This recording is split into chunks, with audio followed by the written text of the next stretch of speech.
Hello guys, welcome back to our channel 1-2-Step. In this video, I'm going to be teaching you guys on how you can unsend a message in Google Chat.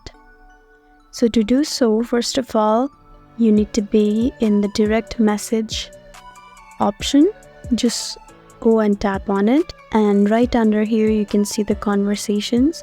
Just tap on the conversation in which you want to unsend the message. So go to this three-lined button over here that says more action and tap on it. Scroll a bit down and then you can see delete right under add to task. So if you just tap on delete and now again tap on delete, then you'll be able to unsend a message successfully. So guys, that's how you unsend a message in Google Chat. If you found this video helpful, please leave a like and subscribe to our channel. If you want more videos like these, then please drop a comment down below to say so. Thank you for watching. We'll see you again next time.